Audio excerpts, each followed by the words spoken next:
Le cours d'aujourd'hui sera consacré à la tricherie. Nous savons tous que se livrer à la tricherie est une forme de malhonnêteté. Ce n'est pas moral, mais bon. Vous ne suivez pas ce cours pour qu'on vous fasse la morale et je ne suis pas du genre à en faire. Je préfère donc aborder ce sujet sur un autre terrain que la simple morale judéo-chrétienne.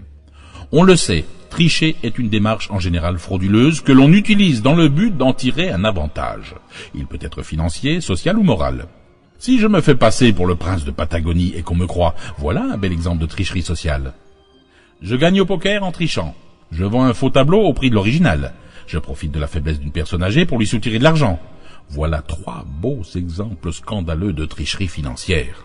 La tricherie va toujours de pair avec la mauvaise foi, partant du principe que tout est créé par la pensée et basé sur les critères énergétiques. Se procurer un produit malhonnêtement acquis attire des énergies négatives autour de cet objet, parce qu'il est volé. Ceci n'a rien à voir avec un esprit religieux, c'est une question de morale, et la morale fait partie de l'éducation. J'ai encore en mémoire cette affaire qui avait défrayé la chronique judiciaire, où un homme s'était fait passer pour un médecin de l'Organisation mondiale de la santé auprès de sa famille, ses amis et toute la société.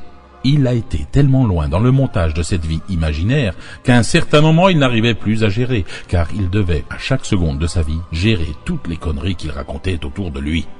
Hélas, le jour arriva où pour se sortir de là, il dut assassiner sa femme et ses enfants pour ne jamais devoir leur dire la vérité. Certes, ce que je viens de vous dire est un cas extrême. Il existe aussi des cas de tricherie que l'on rencontre beaucoup plus souvent. Par exemple, en Italie, on vous propose à tous les coins de rue des montres de grandes marques comme Breitling, Cartier, Rolex, etc. Et cela pour quelques dizaines d'euros. Bien sûr, il s'agit de copies de pacotille venant de Chine, pourtant fort bien imitées à première vue. Acheter consciemment un produit volé fait aussi partie de la tricherie. Inutile de vous dire combien la tricherie génère d'énergie négative et de mauvaises vibrations. Je vous l'ai dit dans un autre cours, l'univers ne juge pas, c'est vrai, mais il enregistre des énergies cumulatives pendant une durée de 21 ans, paraît-il, qui vous retomberont dessus un jour ou l'autre. La tricherie, c'est l'énergie des faibles. Il est rarissime que des gens qui aient réussi dans la vie se soient livrés à la tricherie. La morale juste et le respect des lois républicaines est l'apanage de la réussite et l'univers ne se laisse pas abuser. Les personnes malhonnêtes ont eu, comme vous, le choix. Elles paieront tôt ou tard leur penchant car elles vivent en permanence dans de mauvaises vibrations et ne sont pas en règle avec la réalité. Le plagiat fait aussi partie de la tricherie. Il consiste à s'attribuer la paternité du travail de quelqu'un en prétendant en être le créateur. Attention cependant, apprendre une matière et la transmettre et l'exploiter en tant qu'enseignement n'est ni une tricherie ni un plagiat. Alors vous me direz, et ces cours de gestion de la pensée, d'où viennent-ils?